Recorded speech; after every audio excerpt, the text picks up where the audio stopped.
Hello hi friends, ಎಲ್ಲರೂ ಹೇಗಿದ್ದೀರಾ? ನಾನಿವತ್ತು ಸಿಂಗಲ್ ಪಟ್ಟಿ ಡಬಲ್ ಪಟ್ಟಿ ಸ್ಟಿಚ್ ಮಾಡೋದು ಹೇಳ್ಕೊಡ್ತಾಯಿದ್ದೀನಿ. ನೋಡಿ ಫ್ರೆಂಡ್ಸ್, ಸಿಂಗಲ್ ಪಟ್ಟಿಗೆ 2 ಇಂಚು ಇರೋ ಪಟ್ಟಿನ ಕಟ್ ಮಾಡಿಕೊಂಡು ಈ ರೀತಿ ಸ್ಟಿಚ್ ಮಾಡ್ಕೋಬೇಕು.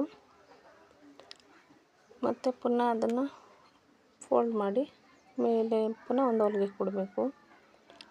ನಂತರ ಅದನ್ನ ಫೋಲ್ಡ್ ಮಾಡಿಕೊಂಡು ಈ ರೀತಿ ಒಳಗಡೆ ಫೋಲ್ಡ್ ಮಾಡಿ ಪುನಃ ಈ ರೀತಿ ಒಂದು ಸ್ಟಿಚ್ ಹಾಕಬೇಕು.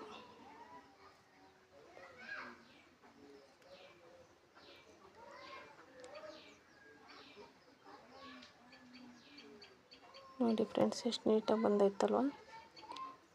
ಇದು ಸಿಂಗಲ್ ಪಟ್ಟಿ.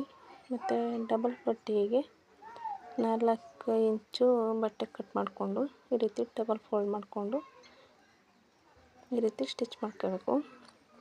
ಮೇಲ್ಗಡೆಯಿಂದ ಸ್ಟಿಚ್ ಮಾಡ್ಕೋಬೇಕು. ಈ ರೀತಿ ಸ್ಟಿಚ್ ಮಾಡಾದ ನಂತರ ಈ ರೀತಿ ಫೋಲ್ಡ್ ಮಾಡಿ ಡಬಲ್ ಫೋಲ್ಡ್ ಮಾಡಬೇಕು. ಪುನಃ ಈ ರೀತಿ ಸ್ಟಿಚ್ ಮಾಡಿ ಕಟ್ ಮಾಡ್ಕೋಬೇಕು. ಪುನಃ ಇದನ್ನು ಒಳಗಡೆ ಫೋಲ್ಡ್ ಮಾಡ್ಕೋಬೇಕು. ನೋಡಿ, ಈ ರೀತಿ ಫೋಲ್ಡ್ ಆದ ನಂತರ ಮೇಲ್ಗಡೆಯಿಂದ ಒಂದು ಸ್ಟಿಚ್ ಕೊಡಬೇಕು.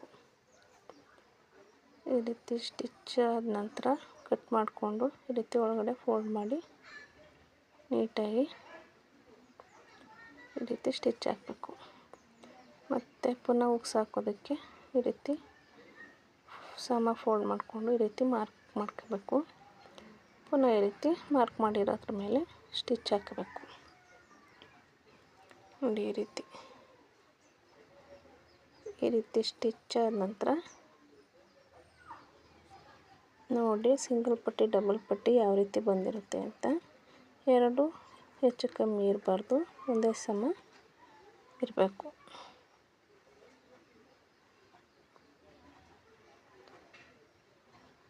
ನೋಡಿ ಫ್ರೆಂಡ್ಸ್, ಯಾವ ರೀತಿ ಇದೆ, ನೀಟಾಗೈತೆ ಅಲ್ವಾ?